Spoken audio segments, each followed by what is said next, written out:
The flight attendant spun around. Her smile died instantly. Excuse me, could I get a glass of water, please? Water? Don't touch that call button with your filthy hands. God knows where they've been. She stepped closer. You smell like you crawled out of a gutter. This is first class, not whatever roach-infested dump you came from. She leaned in, nose wrinkled. Move to the back where you belong, before I have security drag you out. Like the trash you are. A man in row 3 smirked. A woman across the aisle started filming. Not to help.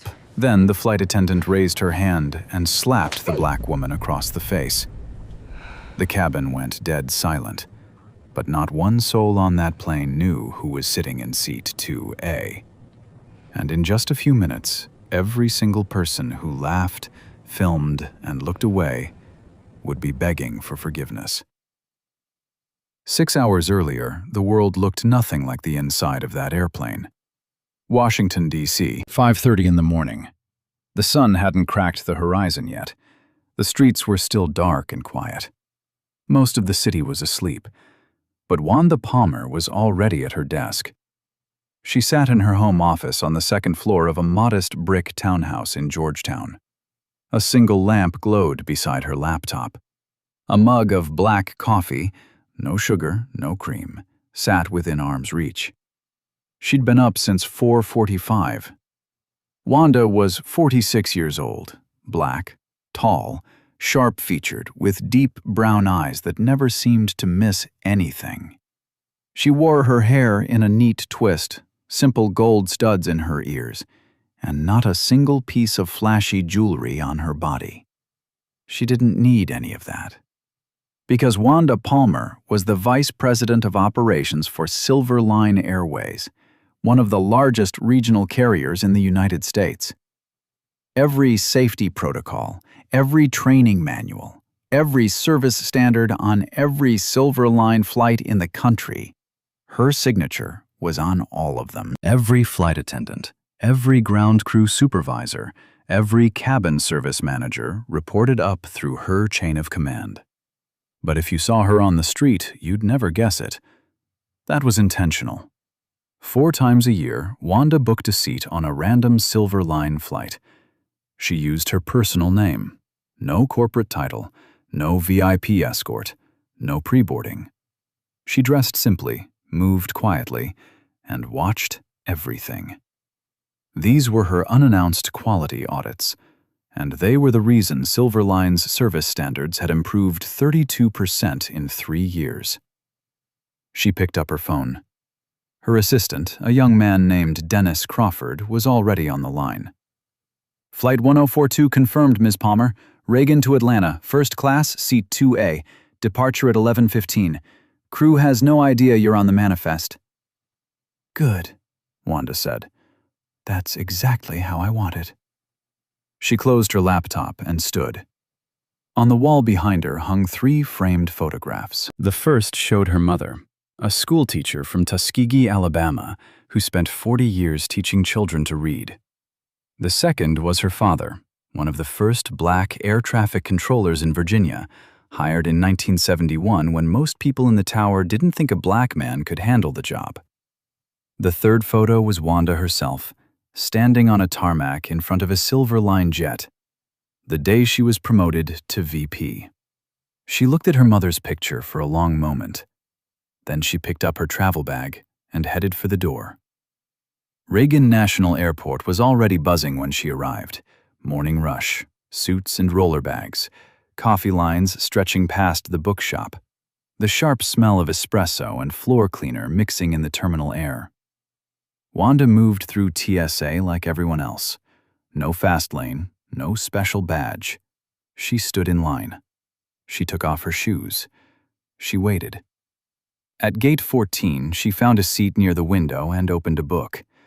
That's when the crew arrived. 4 flight attendants and 2 pilots walked past the gate desk in their pressed Silver Line uniforms. One of them caught Wanda's attention immediately. A blonde woman, early 30s, loud voice, big smile, but only for certain people. Her name tag read, B. Caldwell. Brenda Caldwell was talking to another attendant as they passed a black family, a mother and 2 young children, sitting near the boarding area.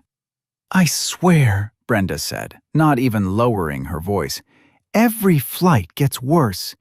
You can always tell which ones are going to be a problem before we even take off." She didn't name anyone. She didn't have to. Her eyes did it for her.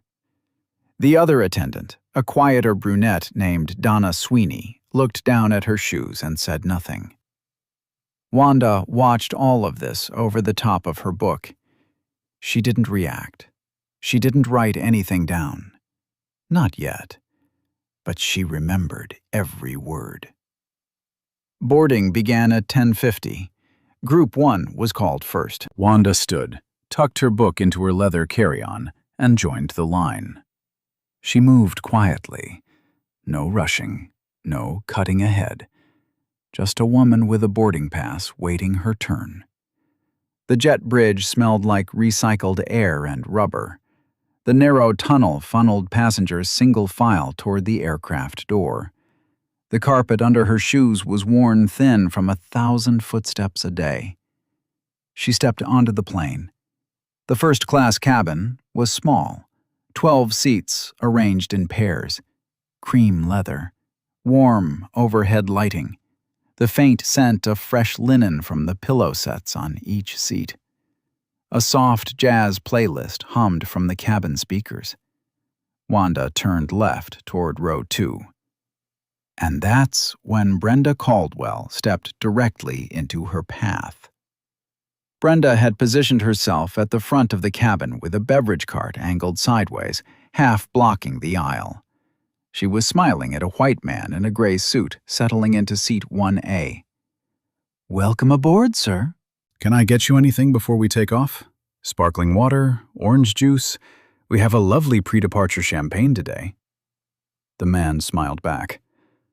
"Champagne sounds wonderful." "Coming right up." Brenda touched his shoulder lightly as she turned. Her fingernails were painted bright red. Everything about her performance was polished and warm. Then she saw Wanda. The smile disappeared. Not slowly. It dropped off her face like someone flipped a switch. Her eyes moved up and down Wanda's body with the kind of look a person gives something stuck to the bottom of their shoe. "Excuse me." Brenda's voice was flat, cold. "The economy is toward the back. This is first class." Wanda held up her boarding pass. "Seat 2A, first class." Brenda stared at the pass like it was written in a foreign language. Then she took it from Wanda's hand, not asked for it, took it, and held it under the overhead light. Her fingers pinched the corner like she didn't want to touch too much of it. She turned it over, tilted it sideways, squinted at the barcode. "These get mixed up at the gate sometimes," Brenda said. "Let me verify this." "It's correct," Wanda said calmly. "I'll verify it anyway." Brenda walked away with the boarding pass. She didn't go to the gate agent. She walked to the galley where Donna Sweeney was organizing beverage trays. Wanda could see them from where she stood. Brenda held up the pass and whispered something. Donna glanced toward Wanda. Her face tightened. She whispered something back. Brenda shrugged and rolled her eyes so hard her whole head moved. 30 seconds. 45. A full minute. Then 90 seconds. Passengers lined up behind Wanda. A man sighed loudly. A woman with a rolling bag shifted her weight. Someone muttered about the boarding process. The line stretched back to the aircraft door. She didn't move. She didn't complain. She stood perfectly still. Finally, Brenda returned. She handed the boarding pass back at arm's length, like returning something contaminated. No apology. No welcome. No smile. "You can sit down," Brenda said. Then she turned her back and walked away. Wanda took her seat. She placed her carry-on beneath the seat in front of her, buckled her seatbelt, adjusted the air vent. The cool stream of recycled air hit her forehead. Through the oval window, ground crew loaded luggage below. Orange vests, heavy gloves. The sharp clang of metal containers sliding into the cargo hold. 30 seconds later, a white man in his 50s settled into seat 2B. He wore a pressed Oxford shirt and reading glasses on his forehead. He barely sat down before Brenda appeared at his side. "Welcome aboard, sir. Here's your menu. Can I start you with a drink? We have a lovely pre-departure champagne." The man smiled. "Sure, why not?" "Wonderful." Brenda patted the armrest with familiar warmth and walked away humming. She did not acknowledge Wanda. Not a glance, not a word. As if the seat were empty. As if Wanda were made of air. Wanda pulled out a small leather notebook. She opened to a blank page and began writing. Date, flight number, time, crew member name, specific behavior observed. Then she took out her phone, opened the voice memo app, pressed record, set the phone face down on the armrest, microphone pointing toward the aisle. Washington, D.C. was a one-party consent jurisdiction. Only one person needed to know the recording was happening. That person was Wanda. In seat 1C, an older white man with silver hair and a Navy veteran pin on his blazer had been watching everything. His name was Gerald Henson, 63, retired attorney. He hadn't said anything, but his jaw was tight and his knuckles were white on the armrest. A few rows back, another passenger boarded, a young black woman in her mid-20s wearing a Howard University sweatshirt. Her name was Tanya Brooks. She had a seat in row 3. Tanya stepped into the aisle and pulled out her boarding pass. Before she could look for her row, Brenda appeared. "ID, please?" Tanya blinked. "I'm sorry?" "Your identification. Photo ID along with your boarding pass." Tanya fumbled through her backpack with shaking hands. She pulled out her driver's license and held it up. Brenda took both. She studied the license for several seconds, looked at Tanya, looked at the photo, looked at Tanya again. Tilted the license under the light. "This doesn't look like you," Brenda said. "It's me," Tanya whispered. "I just changed my hair." Brenda stared for 3 more seconds. Then she handed back the documents. No apology, no smile. Just a cold look and a half-step sideways to let Tanya squeeze past. Tanya slid into row 3 and stared at her hands in her lap. Her cheeks were flushed. Her eyes were glassy. Wanda watched every second from seat 2A. Not one white passenger had been asked for ID. The champagne man in 1A, no ID. The suit in 1B, no ID. The man in 2B, no ID. A white woman with a toddler, no ID. A college kid in a backwards cap, no ID. Only the 2 black women had been questioned. Only the 2 black women had been made to prove they belonged. Wanda picked up her pen and wrote another line in her notebook. She underlined it twice. The cabin filled. Families with children, business travelers with laptops. The sounds of overhead bins slamming, jackets rustling. The seatbelt sign flickering on. Through it all, Brenda moved up and down the aisle like she owned the aircraft. Warm greetings for some, cold silence for others. The pattern was so consistent it could have been charted on a graph. An elderly white couple received pillows and blankets before asking. A black man in a sport coat was told his overhead bin was reserved for first-class luggage, even though he was sitting in first class. He moved his bag without a word, his jaw clenched tight. Donna Sweeney worked the other side, polite to everyone, but she never corrected Brenda, never stepped in, never said a word. She kept her head down and her mouth shut. The plane pulled back from the gate at 11:18, 3 minutes late. The engines spooled up with a deep whine vibrating through the floor. The safety demonstration played overhead. Brenda performed the hand motions with exaggerated precision, smiling at the passengers she liked, looking through the ones she didn't. Wanda watched the tarmac slide past, runway lights blinking, the smell of jet fuel through the vents. The plane turned, paused, surged forward. The wheels lifted at 11:31. Flight 1042 was airborne. And everything that happened next would be recorded. Cruising altitude, 32,000 feet. The seatbelt sign dimmed with a soft chime. Passengers shifted in their seats. Laptops opened. Neck pillows inflated. The cabin settled into that strange, suspended quiet that only exists inside an airplane. The low drone of engines, the whisper of circulated air, the occasional cough from somewhere behind row 12. Wanda pressed the call button above her seat.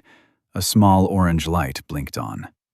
A soft chime sounded through the cabin, the universal signal that a passenger needed assistance.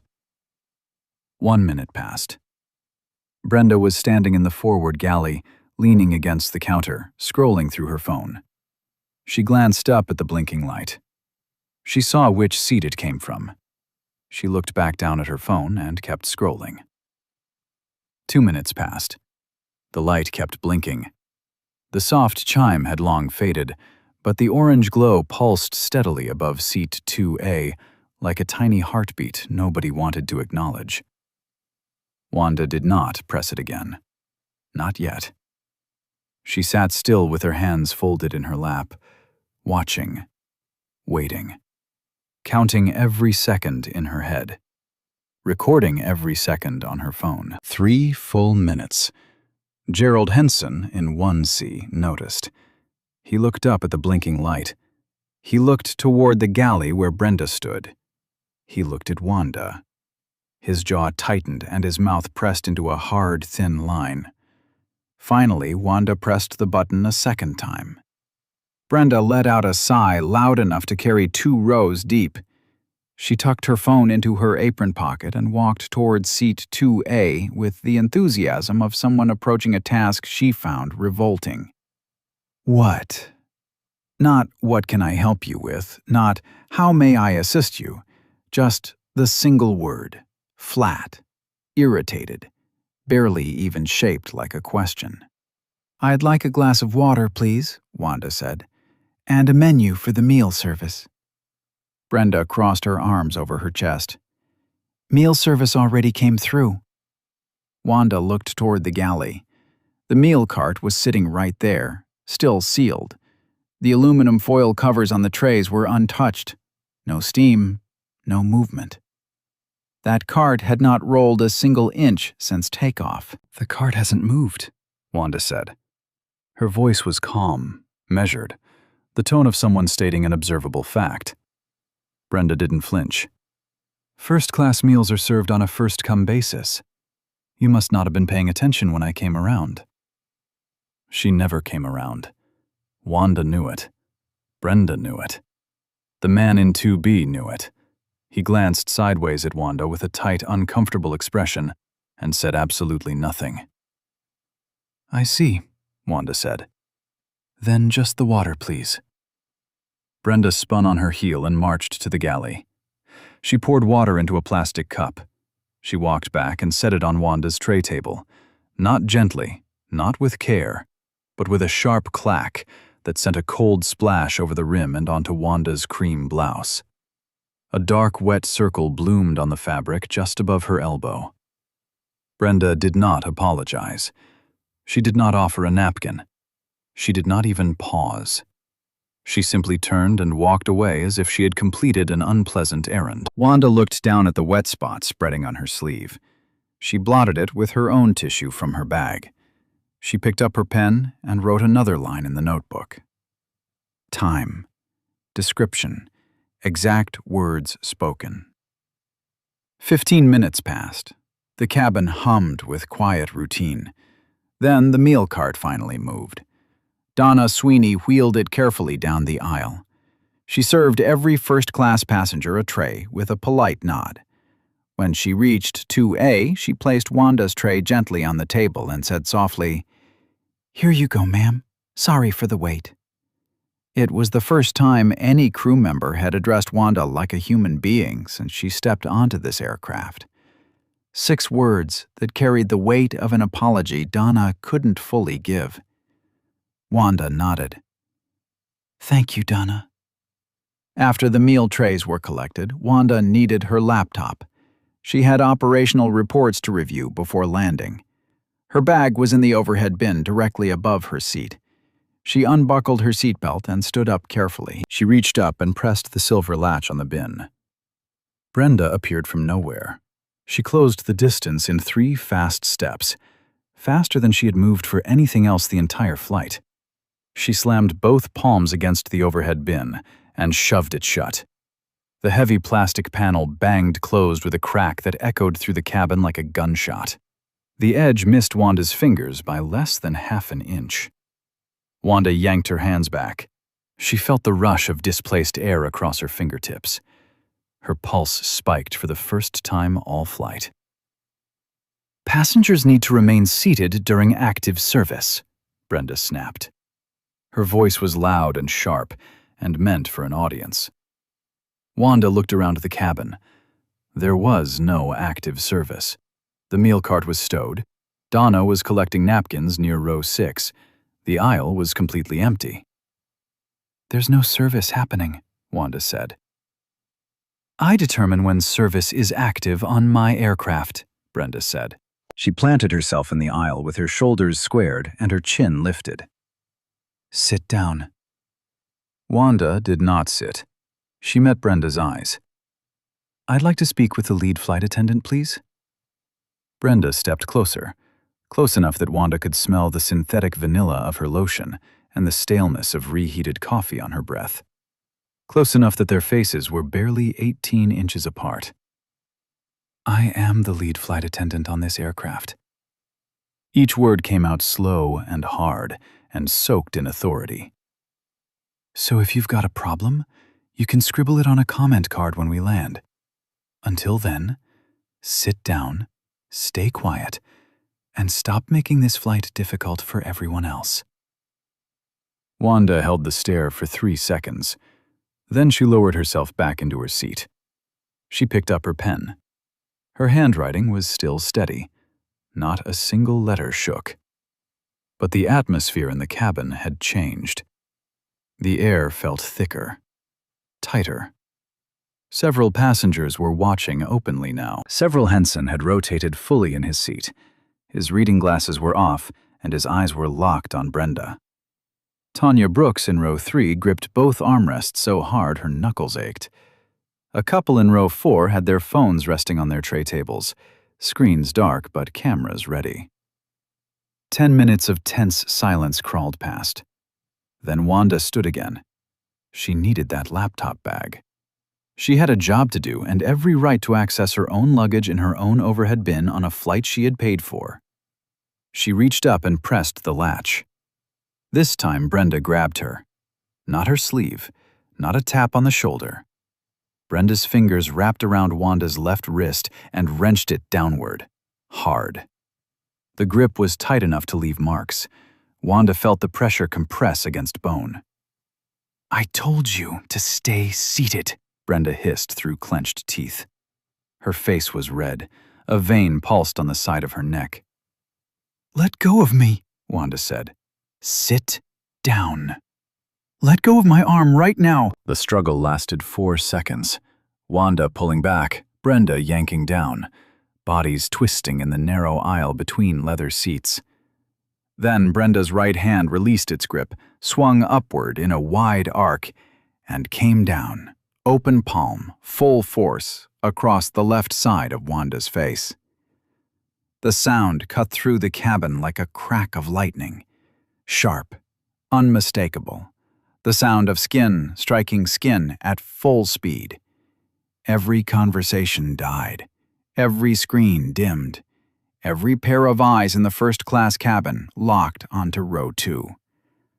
Wanda's head had snapped sideways from the impact. A red welt was already rising on her left cheek. She brought her hand up slowly and pressed her fingers to the spot where Brenda's palm had landed. The skin was hot. Her fingertips came away tingling. She did not scream. She did not cry. She did not lunge. She lowered her hand and sat back down in her seat with the devastating calm of a woman who had already won a war the other side didn't know had started. Silence. Total, absolute silence. 12 first-class passengers frozen in place. Gerald Henson broke it first. He rose from one seat with his face flushed crimson from collar to forehead.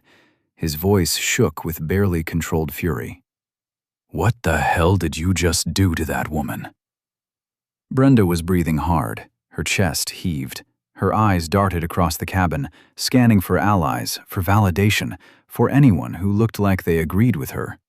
She found nothing but stares. She pointed at Wanda and raised her voice loud enough to reach economy. "She was non-compliant and aggressive. I restrained her for the safety of everyone on this flight. She has been a problem since she sat in a seat she has absolutely no business being in." Row 4 was filming. 2 phones raised in steady hands, red recording dots glowing like small, unblinking eyes in the dimmed cabin light. Every word Brenda spoke was being captured in high definition.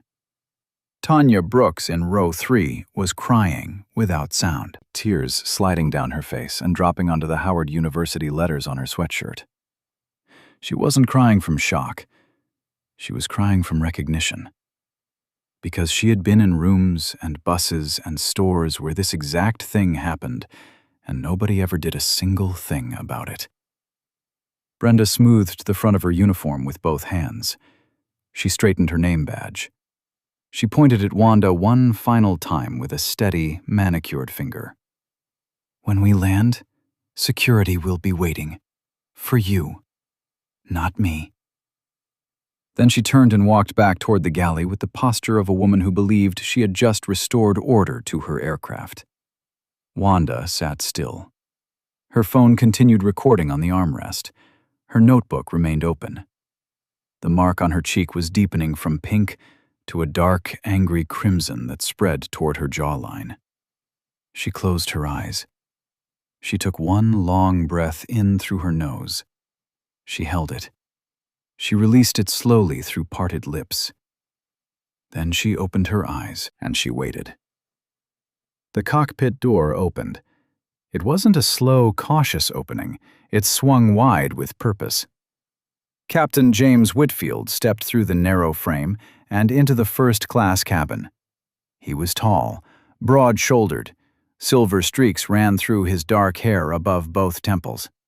His uniform was pressed sharp enough to cut glass. 4 gold stripes gleamed on each sleeve. He had been alerted 90 seconds earlier. Donna Sweeney had picked up the intercom in the rear galley, pressed the cockpit call button, and whispered 3 words. "We have a problem." Now he stood in the aisle, scanning the cabin with the practiced eyes of a man who had flown commercial aircraft for 28 years. He saw passengers frozen in their seats. He saw 2 phones raised and recording.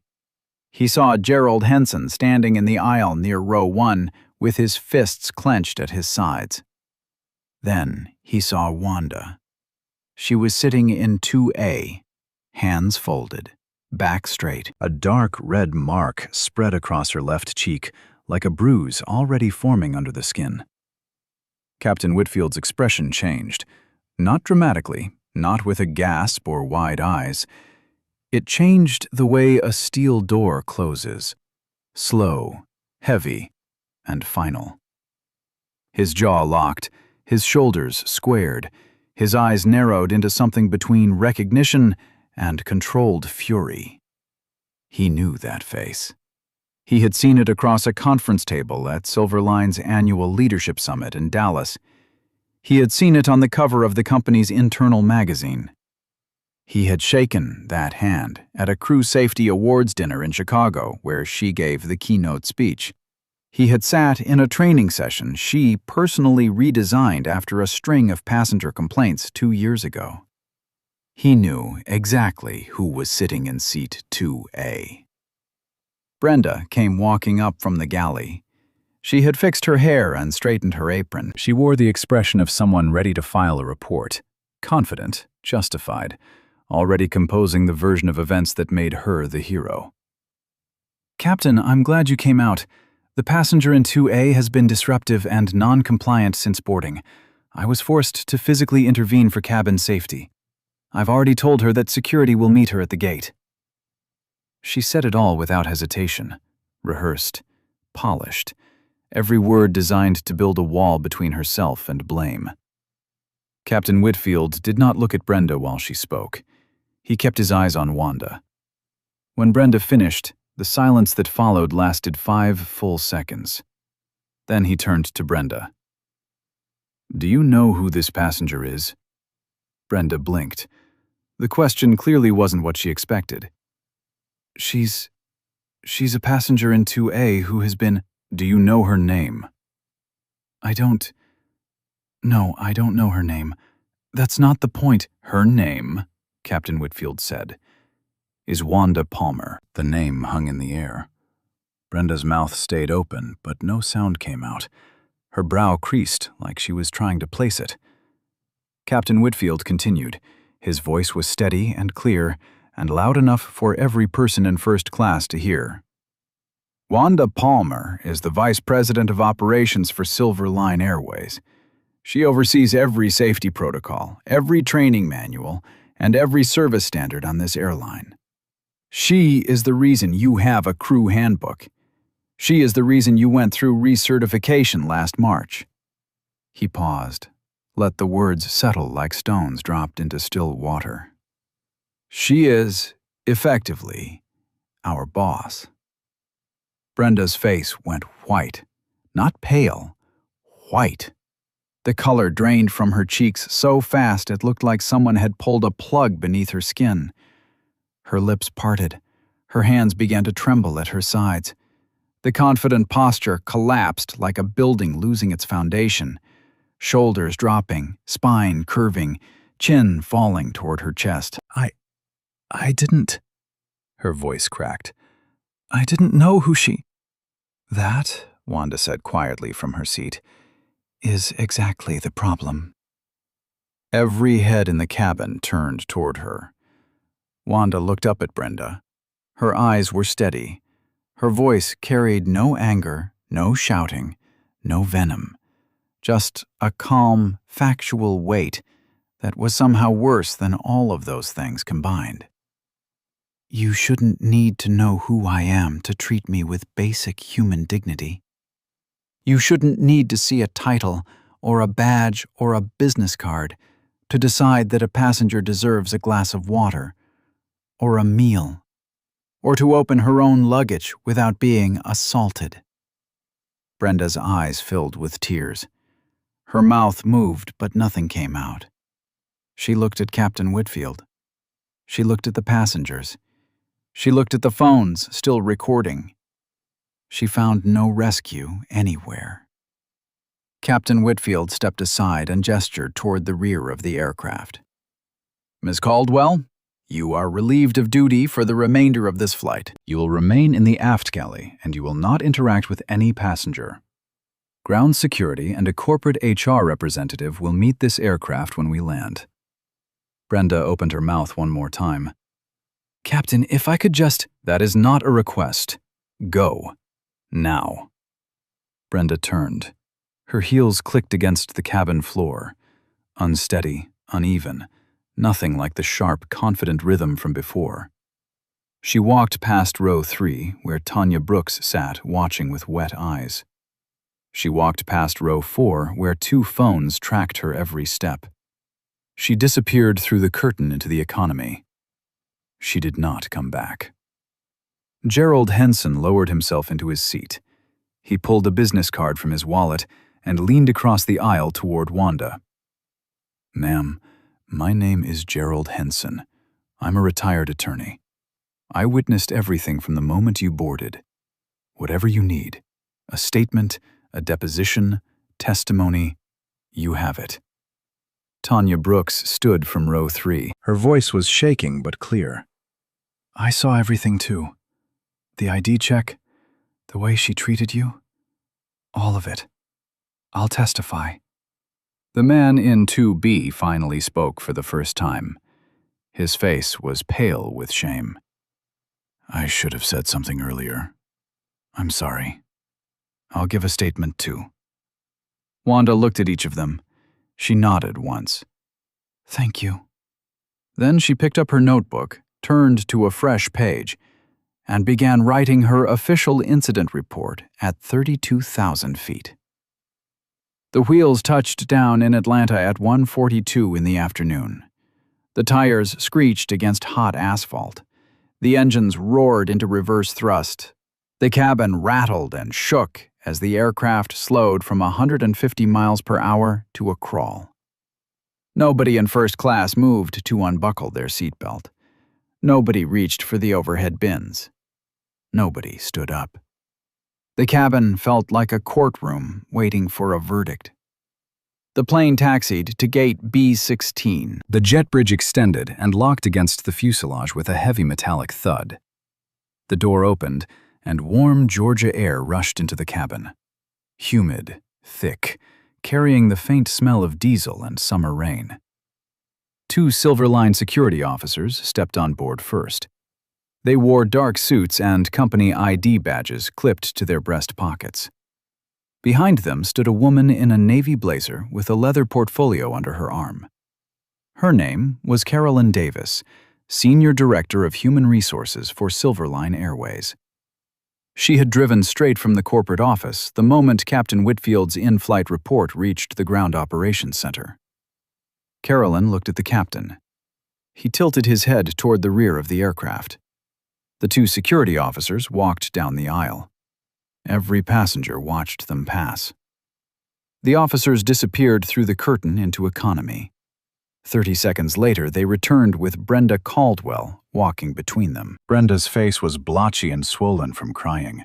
Her mascara had streaked in 2 dark lines down her cheeks. Her hands were clasped together in front of her body like she was holding herself in one piece. She kept her eyes fixed on the floor. She did not look at a single passenger as she was escorted past first class and off the aircraft. She was gone. Carolyn Davis approached seat 2A. She crouched slightly so she was at eye level with Wanda. Her voice was low and professional, but her eyes carried something more personal, a quiet fury that she kept carefully behind her teeth. Ms. Palmer, on behalf of Silver Line Airways, I want you to know that what happened on this flight is unacceptable. Completely and entirely unacceptable. Are you injured? Do you need medical attention?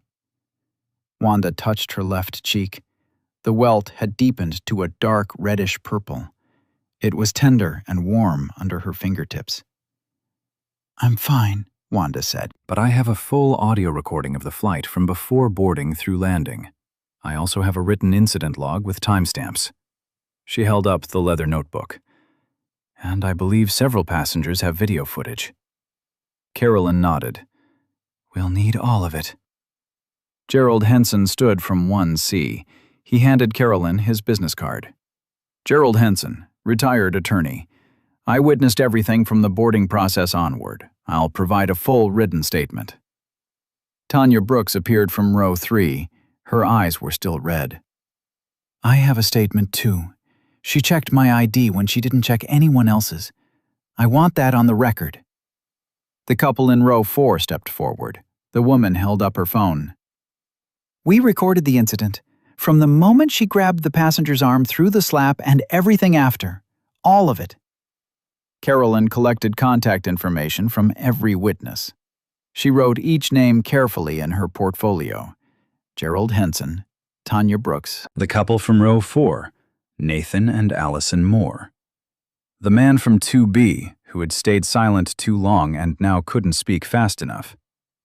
Wanda transferred her voice memo file to Carolyn's secure company email before she even left the aircraft.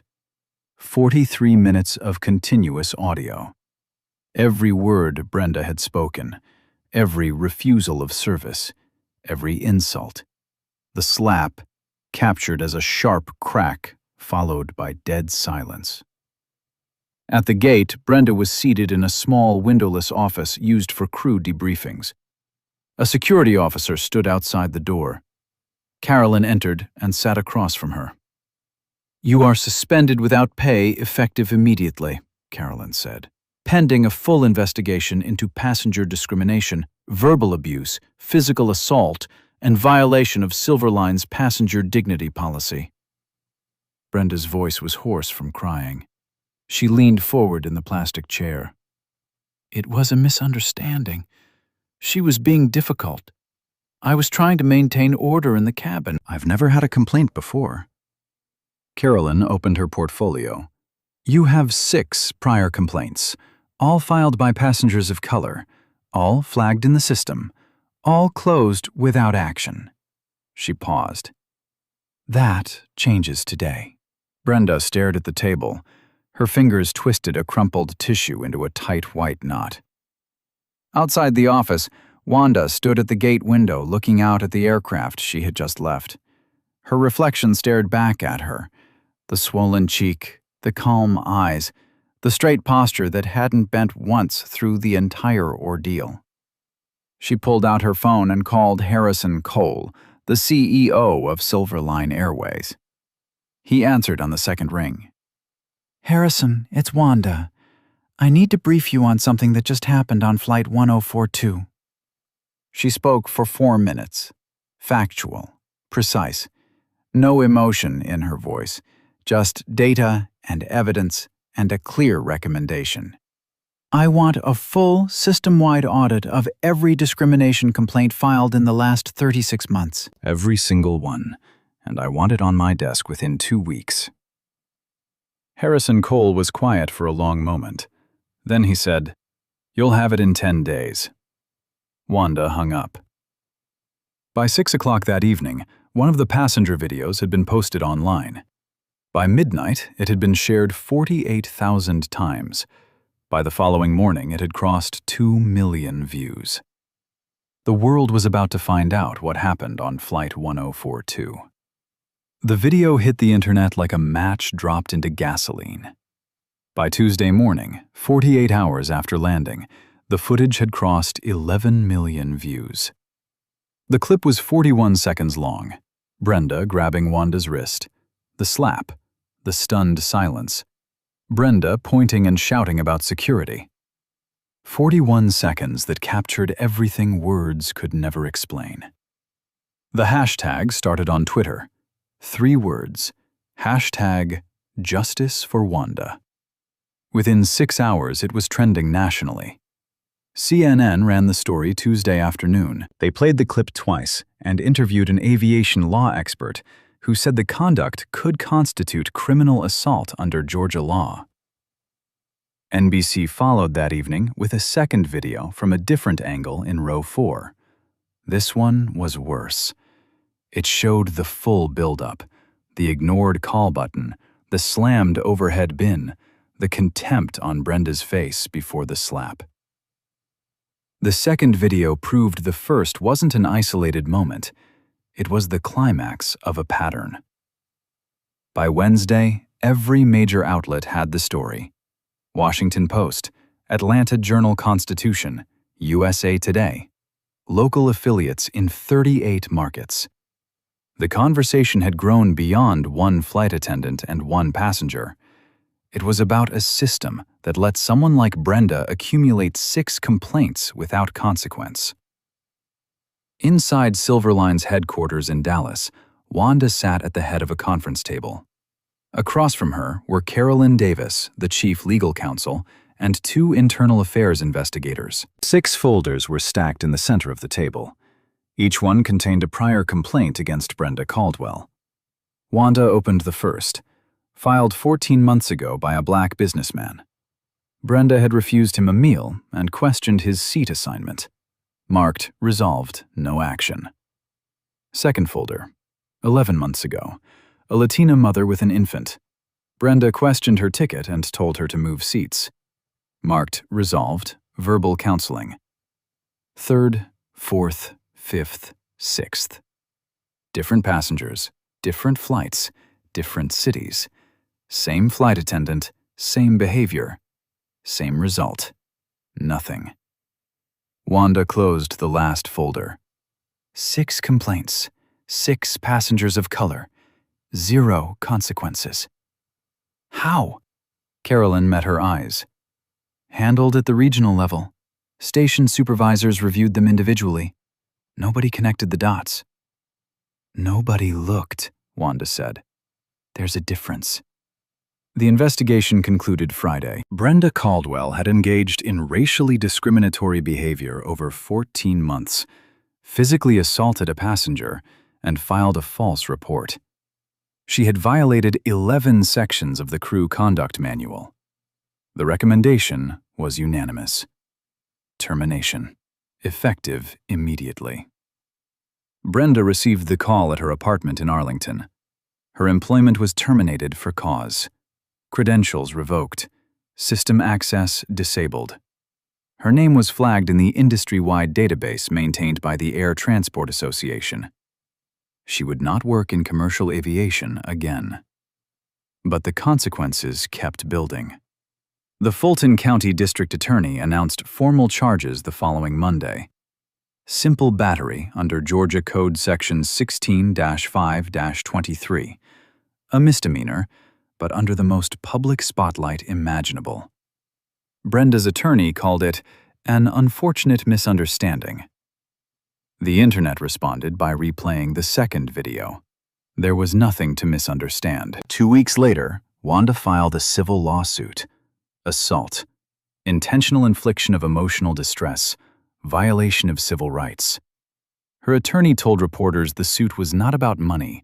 It was about creating a legal record that this behavior carries real consequences. Wanda gave one interview. One. She sat in a quiet Atlanta studio in a navy blouse, with the fading bruise still visible on her cheek. The journalist asked what she wanted people to remember. Wanda paused. Then she said, "Not that a VP got slapped. That this happens every day to people without a title, without a recording. People who file complaints that vanish into folders nobody opens. That's who this is really about." The interview was viewed 14 million times in its first week. 6 weeks after Flight 1042, Brenda stood in a Fulton County courtroom. She pleaded no contest to simple battery. The judge sentenced her to 12 months of probation, 200 hours of community service, mandatory anger management, and a racial bias education course. She was permanently barred from commercial aviation. The judge added a formal finding that the assault was motivated by racial prejudice. Brenda left through a side door. Cameras followed her to the car. She did not speak. She did not look up. Gerald Henson wrote an opinion piece for the Atlanta Journal-Constitution. The headline, "I watched a woman get slapped for being black in first class. I almost said nothing." He wrote about the moment he saw Brenda question Wanda's boarding pass and felt uncomfortable, but stayed quiet. He wrote about the seconds of hesitation after the slap before he finally stood. He wrote that silence in the presence of injustice is not neutrality. It is participation. The essay was shared over 200,000 times. Tanya Brooks launched a social media page called Flying While Black, a space for Black travelers to share their experiences with airline discrimination. 500,000 followers in 3 months. A recognized voice in the national conversation within 6. Wanda's system-wide audit was completed in 9 days. It revealed that discrimination complaints from passengers of color were closed without action at 3 times the rate of complaints from white passengers. Under her authority, Silverline implemented sweeping reforms. Mandatory 2-day anti-bias training developed with civil rights consultants. Cabin cameras on every aircraft. An anonymous crew reporting hotline. A restructured complaint process with corporate-level review and pattern analysis. A congresswoman from Georgia referenced the case in a House Transportation Committee hearing.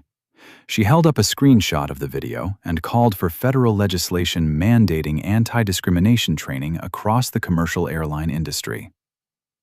One flight, one slap, one recording, and an entire industry is forced to look in the mirror. 3 months later, Wanda Palmer stood at a podium inside Silverline Airways corporate headquarters in Dallas. The room was packed. 400 employees filled every seat. Camera crews from 2 local stations stood along the back wall. The Silverline logo glowed on a massive screen behind her. Harrison Cole, the CEO, stepped to the microphone first. "It is my privilege to announce that Wanda Palmer has been appointed Chief Operating Officer of Silverline Airways. She is the first Black woman to hold this position in the history of this company." The room erupted. Applause rolled through the auditorium in waves. People rose from their seats, not politely, not gradually. They stood all at once like a tide lifting every boat in the harbor. Wanda waited for the applause to fade. She adjusted the microphone. She looked out across the room.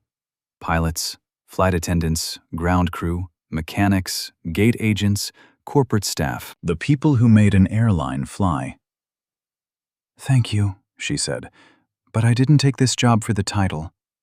I took it because of what I saw on Flight 1042. Not just what happened to me, but what happened around me. The passengers who looked away. The crew member who stayed silent because she was afraid. The 6 complaints that sat in folders and collected dust while a pattern of cruelty continued unchecked." She paused. The room was completely still. "We don't fix that with a press release. We don't fix it with a hashtag. We fix it by building a culture where every single person on every single flight is treated with dignity, not because of who they might be, but because of who we are." Under Wanda's leadership, Silverline's passenger satisfaction scores among minority travelers increased 40% within the first year. Discrimination complaints dropped by 61%. The anonymous crew reporting hotline received over 300 tips in its first 6 months, each one reviewed, tracked, and resolved at the corporate level. For the first time in the airline's history, there was accountability at every altitude. Donna Sweeney completed the new anti-bias training program. She requested a transfer to the crew mentorship division. She told Carolyn Davis during her exit interview that she had spent 14 months watching Brenda mistreat passengers and saying nothing. She said that silence was the thing she was most ashamed of in her entire career. She wanted to make sure no new flight attendant ever made the same choice she did. Gerald Henson's opinion piece was selected for inclusion in a university journalism textbook. He received letters from across the country, from people who had witnessed injustice and stayed quiet, and from people who wished someone had stood up for them. He answered every single one. Tanya Brooks was invited to speak at a national civil rights conference in Washington, D.C. She stood on stage wearing the same Howard University sweatshirt she had worn on Flight 1042. She told the audience that the day she watched Wanda get slapped was the day she stopped being afraid to use her voice. Her Flying While Black page now had over 1 million followers and had been cited in 3 congressional hearings on transportation equity. 6 months after the incident, on a bright Tuesday morning, Wanda boarded a Silverline flight from Dallas to New York, first class, seat 2A. She was dressed simply, linen trousers, a cream blouse, no flashy jewelry, same as always. A young flight attendant, new, fresh out of training, greeted her at the cabin door with a warm smile. "Welcome aboard, Miss Palmer. It's an honor to have you with us today. Can I get you anything before we take off?" Wanda smiled. She settled into her seat and looked at the young woman's name tag. "Thank you, Sarah. And please, make sure every passenger on this plane gets that same welcome." The attendant nodded. "Yes, ma'am. Every single one." Wanda leaned back in her seat. The engines hummed beneath her. The cabin filled with passengers. All shapes, all shades, all stories. Through the oval window, the morning sun was climbing above the tarmac, painting the runway in long, golden streaks that stretched all the way to the horizon. She closed her eyes. She thought about her mother in Tuskegee, her father in the control tower, the little girl who grew up watching her parents fight quietly and daily for the right to be treated as equals in rooms that didn't want them there. That little girl was now the most powerful person in this airline. And the sun kept rising. If this story hit you somewhere deep, if it made you angry, or made you think, or made you want to do better, share it with someone who needs to hear it. Like, subscribe, hit that bell, Because we tell stories that the world needs to hear. And remember this, respect is not a reward for status. It is the minimum every human being deserves. No exceptions, no conditions, no excuses.